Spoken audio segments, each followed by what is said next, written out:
भाई एक ऐसी जगह है उत्तराखंड में, एक भाई लोहा घाट, चंपावत चंपावत डिस्ट्रिक्ट है और लोहा घाट एक शहर है। उसके ऊपर है एक पहाड़ों के बिल्कुल ऊपर टॉप पे एबॉट माउंट करके। हाँ, वो एबॉट माउंट भाई वहाँ की मतलब बहुत इंटरेस्टिंग स्टोरी भी है। और वहाँ पे जो हुआ है मतलब मैंने आज तक कभी, और इवन वो वर्ल्ड का भी और इंडिया का भी मोस्ट हॉन्टेड हॉस्पिटल में काउंट होता है। अच्छा। और आप एक चीज़ आपने कभी सुनी नहीं होगी कि चर्च भी हॉन्टेड होते हैं। लाइक चर्च के अंदर, मतलब लाइक एक गोवा में चर्च है वो बताते हैं कि हॉन्टेड है, लेकिन अंदर अगर पॉजिटिविटी है तो भाई वो हॉन्टेड क्यों है। तो वहाँ पे ऐसी 3-4 जगह हैं जो बड़ी हॉन्टेड है। तो उसकी स्टोरी भाई ये है कि वहाँ पे एक ज़माने में मतलब जब ब्रिटिशर्स का टाइम रूल करते थे, वहाँ पे ब्रिटिशर्स रहते थे। वहाँ पे उन्होंने क्या किया कि जब वो ब्रिटिशर्स वहाँ पे जा रहे थे तो कुछ ब्रिटिशर्स वहाँ पे रुक गए क्योंकि उनको वो जगह बड़ी पसंद आई। तो वहाँ पे एक एबॉट हेरल्ड माउंट करके एक बंदा था, वो वहाँ पे रुक गया और उसने अपना घर वर बनाया, वहाँ पे कुछ हवेलियाँ बना ली। फिर उसके बाद वहाँ पे उसने एक हॉस्पिटल खोल दिया वहाँ पे कि भाई लोगों की ना फ्री सेवा हो, इलाज हो, लोग यहाँ के गांव के जो परेशान रहते हैं। उसमें कुछ फॉरेनर्स भी थे और जो लोकल कुछ इंडियंस थे वो भी। तो वहाँ पे लोगों को इलाज मिल सके बेसिकली। तो भाई वो हॉस्पिटल चलता रहा कुछ टाइम तक। तो थोड़े टाइम बाद वहाँ पे एक डॉक्टर अपॉइंट हुआ। डॉक्टर का नाम था डॉक्टर मॉरिस। और डॉक्टर मॉरिस का दूसरा नाम था और पूरे वर्ल्ड में और इंडिया में फेमस है, डॉक्टर डेथ। उसको डॉक्टर डेथ बोलते हैं। तो क्या हुआ भाई कि जब वो डॉक्टर अपॉइंट हुआ तो वहाँ पे काफ़ी सारे पेशेंट ठीक ज़रूर होते थे। मतलब ये बड़ा चलता था कि डॉक्टर मॉरिस को दिखाना है, डॉक्टर मॉरिस यहाँ पे रहते हैं। और उनके अंदर बताते थे कि एक जादू है और उनके पास ऐसी कोई पावर्स हैं, कुछ ऐसी एनर्जीज़ हैं जिससे पेशेंट ठीक हो जाते थे। कहते थे कि वो नब्ज़ देख के बताते थे कि वो पेशेंट की मरने की डेट टाइम बता देते थे। हाँ, और वो ज़िंदा कर सकते थे कि नहीं कर सकते थे, मतलब वो ठीक हो जाए या नहीं हो पाए, वो भी वो बता देते थे। लेकिन ये चीज़ पूरे गांव में बहुत ज़्यादा फैल गई और लोग वहाँ पे भाई कुछ भी, कोई भी बीमार होता था डॉक्टर मॉरिस के पास जाना है। तो डॉक्टर मॉरिस भाई उनको देखते थे, उनकी नब्ज़ देखते थे और उसको बोलते थे भाई ये पेशेंट 2 दिन बाद मर जाएगा, इसको वहाँ ले जा रहा हूँ, मैं कोशिश करूँगा इलाज करने की। मतलब जो भी अलग अलग स्टोरीज़ हर जगह होंगी, लेकिन जो मेन स्टोरी वो ये है कि वो इलाज करने के लिए उनको एक जगह लेके जाया करते थे। एक उन्होंने अपना वार्ड बना रखा था और उसके बाद भाई वो डॉक्टर उन पेशेंट को एक जगह पे लेके शिफ्ट कर देते थे। उस जगह का नाम होता था मुक्ति कोठरी। जहाँ पे डॉक्टर मॉरिस क्या करता था, लोगों को वहाँ पे मतलब कुछ जैसे डेड बॉडीज़ को वहाँ रखता था, सबका ना मतलब लाइक सर्जरी करता था, सबके दिमाग खोलता था। और वो ये देखता था कि जब लोगों के हाथ पैर एक जैसे हैं, आंखें एक जैसी हैं, तो लोग सोचते अलग अलग क्यों हैं, आत्मा कहाँ होती है बॉडी में। मतलब उसके अलग अलग एक्सपेरिमेंट्स वो करता था डेड बॉडीज डेड पे। बॉडीज़ पे। देखता था कि एक जिंदा इंसान और एक मरा हुआ इंसान अलग अलग कैसे सोचता है। मतलब वो सोचता था कि मरा हुआ इंसान भी तो सोच सकता है अगर एक जिंदा इंसान सोच सकता है तो उसके बड़े बड़े अलग अलग एक्सपेरिमेंट होते थे। भाई उसने क्या किया, वहाँ पे बहुत सारी 100 से ज़्यादा लोगों के साथ वो एक्सपेरिमेंट किया जो मर गए हो। जो मर गए हैं। और गांव वालों को ये हुआ कि यार ये जो टाइम डेट डिसाइड करता था वो उसकी मतलब बीमारी को लेके डिसाइड नहीं करता था, वो इसलिए डिसाइड करता था क्योंकि नेक्स्ट डे उसको या सेकंड नेक्स्ट डे उसको उसको भाई मारना है और उनके साथ एक्सपेरिमेंट करना है, देखना है कि भाई ये करते क्या है, ये हैं क्यों, ये इंसान सोचता कैसे है, इनका दिल कैसे धड़कता है, ये सब कुछ मतलब सारी चीज़ें जो भी उसका प्रोसेस होया करता होगा। उसके बाद दिल्ली से भाई एक डॉक्टर अपॉइंट हुआ काफ़ी साल बाद। लोग गांव में हबड़ा तबड़ी मच गई कि भाई ये डॉक्टर मॉरिस सारे पेशेंटों को अंदर ले जाता है और छोड़ता नहीं है, बताता नहीं है ऐसा क्या होने लग गया है। क्योंकि स्टार्टिंग में तो वो डॉक्टर मॉरिस ठीक था, लेकिन वो कुछ टाइम बाद जाके डॉक्टर डेथ के नाम से फेमस हो गया। और जब दिल्ली का डॉक्टर अपॉइंट होता है वहाँ पे जाता है, वो बताता है कि भाई डॉक्टर मॉरिस ये रिसर्च करता था यहाँ पे। अब जो इंसान ज़िंदा था वो उसे बेहोश करके उसके साथ एक्सपेरिमेंट करेगा, तो भाई कहीं ना कहीं उसकी आत्माएं भटकेंगी वहाँ पे। तो 100 से ज़्यादा बताते हैं कि वहाँ पे आत्माएं भटकती हैं। और वहाँ पे चर्च भी है, ग्रेवयार्ड भी है और वो हॉस्पिटल भी है। अब पहला स्टेप क्या है, पहला भाई चर्च है। बताते हैं कि डॉक्टर मॉरिस की आत्मा वहाँ पे भटकती है, डॉक्टर डेथ की आत्मा उस चर्च में भटकती है। उस चर्च में मैंने इन्वेस्टिगेशन करी है, वहाँ मुझे साइंस मिले थे। क्या साइन? वहाँ पे भी भाई मैं एक ऐसा इक्विपमेंट लेके गया था, वो भी नहीं था, उसमें भी काफ़ी सारे सेंसर्स थे। मैंने क्वेश्चन जब पुटअप करे थे तो वहाँ पे डॉक्टर मॉरिस नहीं था, लेकिन कुछ और स्पिरिट थी, और वो स्पिरिट वो थी जिनके साथ उस ज़माने में एक्सपेरिमेंट हुए थे। पूछा उनसे? हाँ। फिर सेकंड मैंने इन्वेस्टिगेशन करी, वहाँ पे ग्रेवयार्ड थी, उस ग्रेवयार्ड के पास मैं गया। ग्रेवयार्ड में मैं देख रहा हूँ कि भाई वहाँ पे ना मतलब बड़ी बड़ी ऑब्स दिख रही हैं, ऐसा दिख रहा है, वाइट शेडो दिख रही है। और वो फेमस जगह इसलिए भी है क्योंकि वहाँ पे सबसे ज़्यादा टाइगर और पैंथर मिलते हैं। पैंथर्स बहुत हैं वहाँ पे, मतलब नॉर्मली इंसान नहीं जा सकता भाई वहाँ पे, रात को तो नहीं निकल सकता। और पहले भी मैं वहाँ पे गया था, लेकिन हम वापस आ गए थे। और वहाँ पे कुछ फॉरेनर्स ने भी वीडियो बनाई है, जब उन्होंने टेंट लगाया था तो उसके आसपास टाइगर भटक रहे थे। अच्छा। हाँ, तो काफ़ी लोग ऐसे भी हैं जो वहाँ पे जाने की कोशिश कर चुके हैं लेकिन कर नहीं पाए। उसके बाद भाई ग्रेवयार्ड के पास गया, वहाँ पे साइन मुझे नहीं मिले, लेकिन मुझे आसपास अपनी नेगेटिविटी बहुत ज़्यादा फील हो रही थी। सब कुछ दिख रहा था कि भाई कोई शेडो ज़रूर है। अब कई चीज़ें हम कैमरे में रिकॉर्ड नहीं कर सकते, हवा को रिकॉर्ड नहीं कर सकते, महसूस कर सकते हैं। तो वैसी वो चीज़ें मुझे महसूस हो रही थी और दिख भी रही थी, लेकिन कैमरे में रिकॉर्ड नहीं हो रही थी। लेकिन अगर आप मेरी उस वीडियो को देखोगे तो शायद उसमें आपको वो दिखेगा कि एक ऐसी लाइट वहाँ से आ रही है जहाँ से कोई मतलब ही नहीं बनता लाइट आने का। तो उसके बाद भाई मैं उस हॉस्पिटल में गया जहाँ पे एक्चुअली वो एक्सपेरिमेंट स्टार्ट करता था और शिफ्ट करता था, वो दूसरी जगह थी। थोड़ा एक्सप्लेन करो कैसा था वो हॉस्पिटल? भाई मैं बताता हूँ कि वहाँ पे हम ट्रैक करके गए काफ़ी आगे तक, 1 किलोमीटर ऑलमोस्ट हमने वहाँ पे ट्रैक किया होगा। आज तक वहाँ पे नॉर्मल इंसान कोई भी नहीं जाता। वहाँ पे हम ट्रैक करके गए, ट्रैक करने के बाद हम झाड़ियों जंगलों के बीच में से निकले। फिर वहाँ पे देखते हैं एक बहुत पुराना, जैसे नहीं जंक यार्ड बना होता है, तो वहाँ पे वो काफ़ी पुराना ऐसा बना हुआ था, बहुत लंबा सा था। और वहाँ पे अलग अलग रूम्स बने हुए थे, जैसे हॉस्पिटल में होते हैं कि भाई ये मेडिसिन यहाँ मिलती होंगी, यहाँ पे डॉक्टर्स होते होंगे, यहाँ पे टेस्ट होया करते होंगे। तो वो काफ़ी बहुत पुराना है और अंग्रेज़ों के टाइम का है वो। आई थिंक 1915 समथिंग ऐसा कुछ है, 42-15 के बीच में तो ये। पुरानी अलमारियां, कबर्ड वगैरह, बेड वगैरह सब पड़े हैं वहाँ मतलब पे? हाँ भाई, लॉक लगा हुआ है, काफ़ी जगहों पे लॉक है, बट वो गेट पुराने हैं और वो विंडोज़ पुरानी है एकदम। वहाँ पे दिख रहा है कि यार सब कुछ ऐसा है जो पुराने ज़माने में ही था, कुछ वहाँ पे नया नहीं हुआ। उसके बाद मैंने वहाँ पे इन्वेस्टिगेशन करी। वहाँ पे इन्वेस्टिगेशन करने के बाद मुझे कुछ फील नहीं हुआ, मेरे मशीन्स पे कुछ फील नहीं हुआ, लेकिन मेरे आसपास मुझे ये फील हो रहा था, मेरे पूरे बीएड की जो रोंगटे थे खड़े हो गए, मेरे पैरों के रोंगटे खड़े हो गए। और उस जगह पे मैं हिम्मत नहीं कर पा रहा था कि भाई मैं पूरे हॉस्पिटल को एक बार ऐसे लुक अराउंड कर लूँ, पूरा सर्कल करके ऐसे देख लूँ, घूम के देख लूँ। तो वहाँ पे भाई हिम्मत नहीं हो रही थी मेरी। लेकिन वहाँ का जो एक्सपीरियंस था ना, बहुत वियर्ड था मेरे लिए। मुझे लग रहा था कि यार यहाँ पे आना मैंने गलत डिसीज़न लिया है, मेरा डिसीज़न बहुत गलत है यार, मेरे को यहाँ आना नहीं चाहिए था। क्योंकि मुझे ऐसा लग रहा था कि बार बार कोई ना कोई पैंथर आ जाएगा या कोई ना कोई स्पिरिट्स मेरे साथ लग जाएंगी और जिससे मैं शायद ना बच पाऊँ। वो जगह मेरे लिए थी एक ऐसी, क्योंकि वहाँ पे कुछ ब्रिटिशर्स भी मरे थे, कुछ इंडियंस भी मरे थे। तो सबको समझना मुश्किल है। आप एक स्पिरिट से तो डील कर सकते हो, 2 से कर सकते हो, लेकिन जब वो 50-100 से ज़्यादा होंगी तो आप शायद डील नहीं कर सकते हो।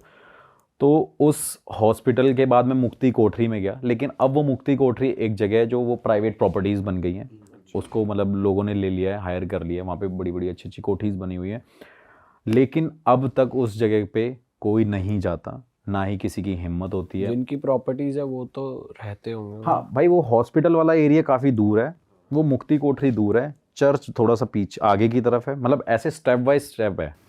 हाँ, और जो मुक्ति कोठरी है वो बिल्कुल लेफ्ट में है, बाकी सारी चीज़ एकदम सामने सामने है। तो वहाँ पे भाई कोई हिम्मत नहीं करता जाने की। आपको ऐसे कोई इंडिकेशंस नहीं मिले कि यार कुछ आवाज आ रही है, खिड़की खुल गई या भाई दरवाजा बंद, चर्च में मिले थे, चर्च में मिले थे। और वो एक्सपीरियंस मेरा एक ऐसे था कि मैंने वहाँ पे जब मैं चर्च की विंडो से देख रहा था तो मैंने किसी को जाते हुए देखा था, लेकिन वो बात मैं ऑन कैमरे नहीं बोल सकता क्योंकि लोगों को लगेगा कि मैं झूठ बोल रहा हूँ। लेकिन रिकॉर्ड नहीं कर पाए थे वो आप? रिकॉर्ड, क्योंकि मैं चर्च में था, मैं शूट कर रहा था, मतलब कैमरा मैन ऐसे शूट कर रहा है, मैं इधर खड़ा हुआ, मेरे को वो विंडो दिख रही है सामने, और वहाँ से भाई मैंने जाते हुए लोगों को देखा। कितने लोगों को? हाँ मतलब 2 लोगों को जाते हुए देखा, किसी को जाते हुए देखा मैंने, और उस टाइम पे मुझे लगा कि शायद हो सकता है कोई लोकल बंदा आ गया हो, लेकिन जैसे ही मैंने उस वीडियो को पॉज किया और मैंने बाहर जाके देखा, वहाँ पे कोई भी नहीं था भाई। और उस चीज़ को मैं ऑन कैमरा इसलिए नहीं बोल सकता क्योंकि लोगों को लगेगा व्यूज़ के लिए कर रहा है, झूठ बोल रहा है, लेकिन ये एक्सपीरियंस मैंने किया है। और वहीं से आने के बाद मेरी तबीयत ख़राब हो गई। मैं 3 दिन क्या कहते हैं, रुद्रपुर में रुका रहा। रुद्रपुर में रुका, एक दिन मैं हल्द्वानी में रुका, और हल्द्वानी के बाद मैंने कोशिश करी एक और घर शूट करने की। और जब वहाँ पे मैं पहुँचा तो मेरे को लगा मेरा कैमरामैन भी बीमार हो गया है। मैं एक और कैमरामैन को बुलाता हूँ, वो एक सरदार था, उसको बड़ा शौक था मेरे पास वीडियोज़ में साथ में चलने का, एक्सपीरियंस करने का। वो भाई हल्द्वानी पहुँच गया। हल्द्वानी के बाद मैं रामनगर चला गया। वहाँ पे एक लाल घर नाम से बड़ा फेमस है, एक रेड हाउस। वहाँ पे बताते हैं किसी ने सुसाइड कर लिया था, उस लड़के की स्पिरिट वहाँ पे घूमती है। एक छोटा सा रूम ही है, लेकिन वो बिल्कुल खेतों के बीच में है। तो जैसे ही मैंने उसे इन्वेस्टिगेट किया, और उस दिन मैंने ये सोचा कि यार ये लाल घर है, क्यों ना मैं यहाँ पे एक अलग तरीके से शूट करता हूँ। वहाँ पे मैंने ना लाल लाइट जला दी, लाइट के आगे फिल्टर्स लगा लिए, और मुझे लगा पूरा रेड थीम होगी और शूट करूँगा। तो जैसे ही हम शूट कर रहे हैं, यू वॉन्ट बिलीव भाई, वहाँ पे 3 कैमरे थे उस दिन, 2 फ़ोन थे, 1 कैमरा था। और जब वो शूट हो रहा था तो मेरे कैमरामैन ने बोला कि भाई स्क्रीन पूरी रेड हो गई है, एक बार मेरे को ऐसे ऐसे करके बुलाया पीछे से। जैसे ही मैंने देखा, वो पूरी स्क्रीन रेड थी, कैमरे की और फ़ोन की। बुला, अच्छा। और जब हमने नेकेड आई से देखा, लाइट को हमने बंद कर दिया, मतलब वाइट लाइट कर दी, तब भी वो रूम हमें रेड दिख रहा था कैमरा पे, कैमरे में भी, आंखों से भी। अरे भाई वो रेड दिखने लग गया। मैंने बोला ये क्या हो गया। उसी टाइम वो जो सरदार था, जो एक्सपीरियंस करने आया था, कह रहा भाई मैं आपके सब बैग वैग उठा लिया करूँगा, सब कुछ कर लिया करूँगा, आप मुझे एक्सपीरियंस करा दो। जैसे ही वो रूम से निकला, उस रूम से उसे वॉमिटिंग होने लग गई, वो गिर गया, फेंट हो गया। उसको उठा के हम रामनगर वाले घर पे लेके गए, जिस लोकल बंदे के यहाँ पे मैंने स्टे किया हुआ था। वहीं से रात को गाड़ी बुक करी, उसको दिल्ली भेजा, और वो भाई 12 से 13 दिन हॉस्पिटलाइज रहा, हॉस्पिटल में रहा वो। बताओ। और इसी से स्टोरी अटैच होती है एक और, कि मैंने चलो ये तो एक्सपीरियंस किया, वहाँ पे ये तो पता चल गया कुछ था, लाल घर भी था, लाल चीज़ें हो रही थी। और भाई मतलब मैं इससे ज़्यादा बड़ी बात नहीं बोलूँगा कि मेरा चैनल ना चले, मेरा करियर ना बने अगर मैं इस बात को झूठ बोलूँ तो। मैं भाई ग्वालियर गया, ग्वालियर में मेरा कैमरामैन, एक लड़की भी मेरी कैमरामैन है, वो भी मेरे साथ हॉन्टेड वीडियो शूट करती है। तो उसको मैं ये स्टोरी बता रहा था, तो वो स्नैपचैट पे ऐसे फ़ोन पे फ़िल्टर यूज़ कर रही थी, और मैं ऐसे लाल घर की स्टोरी बता रहा था। भाई उसका फ़ोन रेड हो गया, ये स्टोरी बताते बताते उसने फ़ोन फेंक दिया। सोचो वो स्टोरी मैं ग्वालियर में उसे, स्क्रीन रेड हो गई। हाँ फ़ोन की स्क्रीन रेड हो गई, और वो स्नैपचैट खोल रही थी, मेरे साथ फ़ोटो ले रही थी। लाइक मेरे साथ 3-4 लोग और थे, मैं उसे स्टोरी बता रहा था। लड़की का नाम निधि है, और उस लड़की ने फ़ोन फेंक दिया। अरे भाई वो एक ऐसा एक्सपीरियंस था कि मैं यार हिल गया। मैंने बोला एक छोटी सी जगह, तो कई बार भाई एक छोटी सी जगह भी इतनी हॉन्टेड हो सकती है ना, आप अंदाज़ा नहीं लगा। अपने फोन की स्क्रीन देख रहा हो। हमारी तो नहीं हुई है। चलो अच्छा है, नहीं हुई भाई, और क्या। भाई तो वो बड़ा एक अलग एक्सपीरियंस था। मैंने बोला यार एक घर था, वहाँ पे चलो ये चीज़ें हुई। तो फिर वो सरदार से मैंने पूछा कभी चलना है, कह रहा भैया मेरी माँ ने कसम दे के बोल दिया कि आज के बाद नहीं, आज के बाद सागर तिवारी के साथ दिख मत जाइयो। भाई वो बंदा आज तक फ़ोन नहीं करता, बर्थडे पे विश करता है, सिर्फ ये बोलता है भाई हैप्पी बर्थडे, लेकिन मिलूंगा नहीं। मैंने बोला यार ये भी बड़ी अलग चीज़ है। मैंने मिल ले, कह रहा नहीं भाई आप जैसे बंदे के साथ नहीं मिलना। कह रहा आप तो हमेशा ऐसी जगह ले जाते हो जहाँ बंदा मरे ही मरे, बचने के कोई चांस ही नहीं है। तो मैंने बोला भाई फील्ड ये चूज़ करी है। भाई जब आप उस रूम से बाहर आए तब आपको सब नॉर्मल दिख रहा है? जब हाँ मुझे सब नॉर्मल दिख रहा था, लेकिन मेरी चेस्ट में पेन हो रहा था। बट मैं तब तक नहीं मानता जब तक मेरे साथ कुछ ज़्यादा ना फील हो, मुझे एक्सपीरियंस ना हो। तो वो चीज़ मेरे साथ वहाँ पे हुई, और वही चीज़ ऐसी ही सेम चीज़ मेरे साथ कहीं और हुई थी। तो एक काली नदी है यूपी में, बड़ी फेमस है। वहाँ पे काफ़ी सारी डेड बॉडीज़, मतलब लाइक लोग जला देते हैं नदियों के पास, लोगों के पास वहाँ पे क्रिमिनेशन ग्राउंड नहीं होते हैं। तो भाई उसने वहाँ पे एक मेरे फ्रेंड ने मेरे को मैसेज किया कि भाई यहाँ पे ना रिचुअल करके देखते हैं, हॉन्टेड रिचुअल। भाई रात को मतलब जो गेम होती है, ऑल्दो मतलब मैं बिलीव नहीं करता था इन चीज़ों में। तो वहाँ पे मैंने उस गेम को करने के लिए, रिचुअल को स्टार्ट करने के लिए रात को गया। वहाँ पे बोन्स थी, बोन्स भी साथ में रखी हुई हैं, पता नहीं किस किस की थी, इंसान की भी थी, जानवर की भी थी। वो रिचुअल किया, देखा वहाँ पे, मुझे कुछ फील नहीं हुआ। लेकिन मुझे जैसे ही मैंने उस जगह को मैंने छोड़ा तभी मुझे लगा मेरे पीछे कोई चल रहा है भाई। मेरे सर में इतना दर्द, चेस्ट में इतना पेन, और वो पेन भाई मेरे से बर्दाश्त नहीं हो रहा।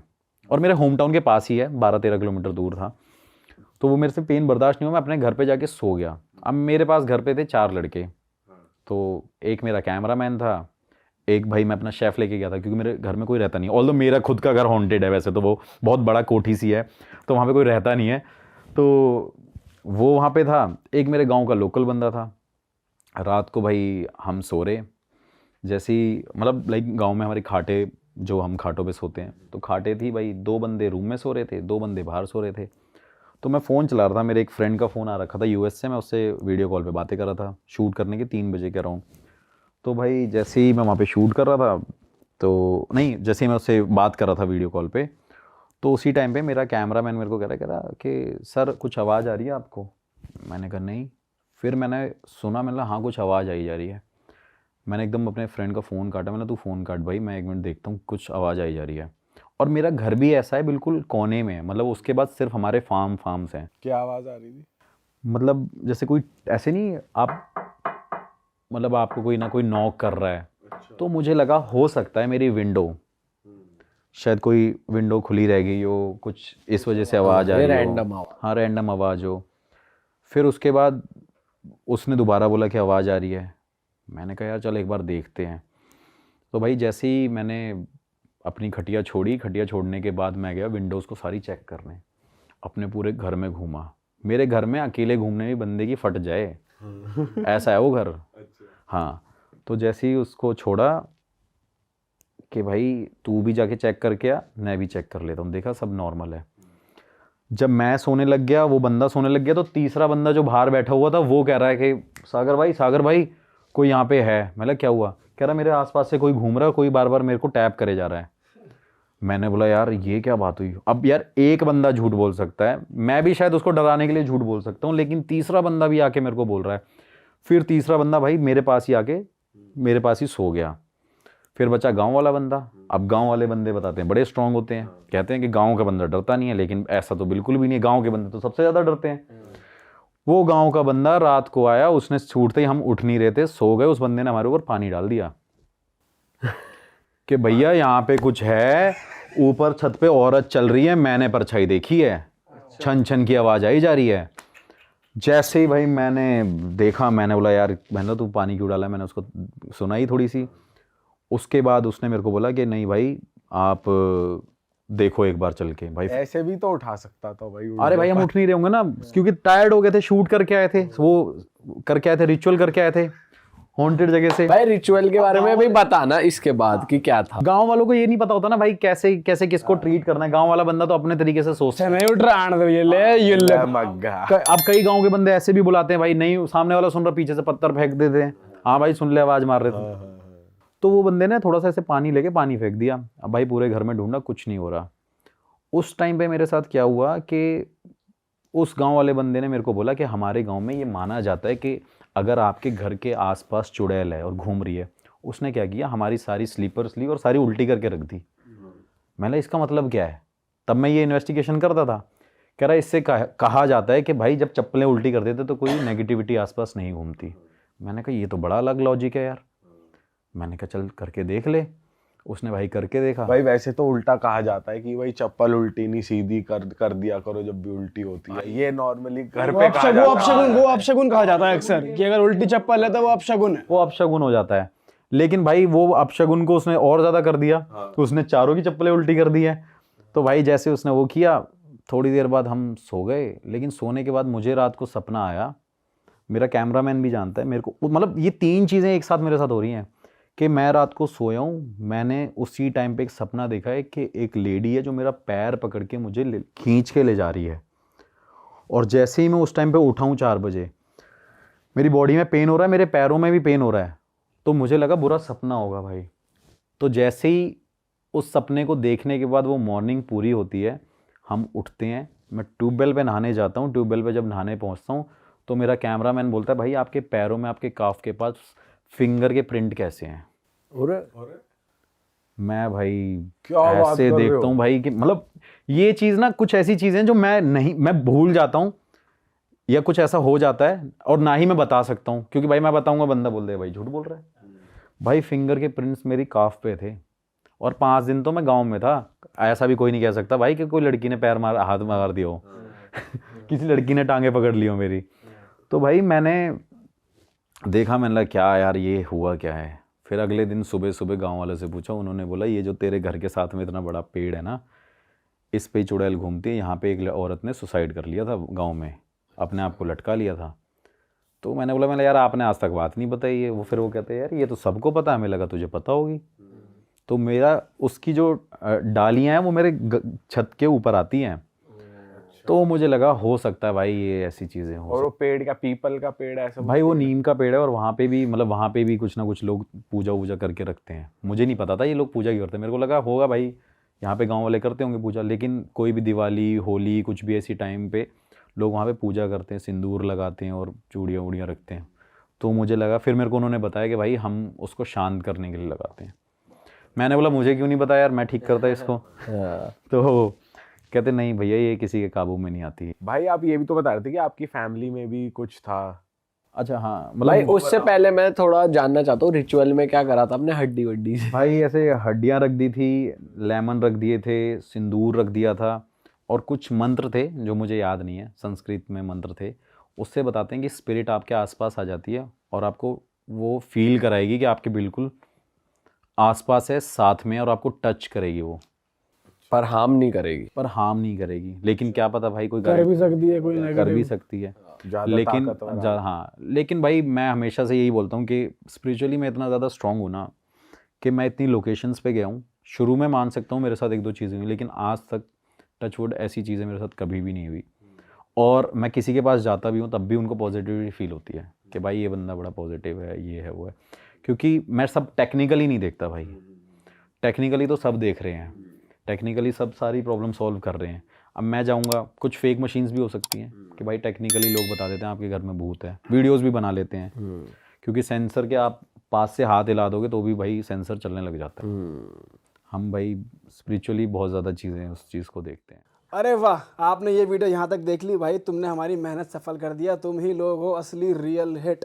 और अगर आपको बहुत मजा आ रहा है ऐसी क्लिप्स में, ऐसी वीडियोस में, तो फटाफट जाइए प्लेलिस्ट पे बिंज वॉच कीजिए और सारी वीडियोस देख डालो और मौज काटो। That is it. हम मिलेंगे नए पॉडकास्ट में, नए क्लिप में। Till then bye bye, see you, take care, do subscribe.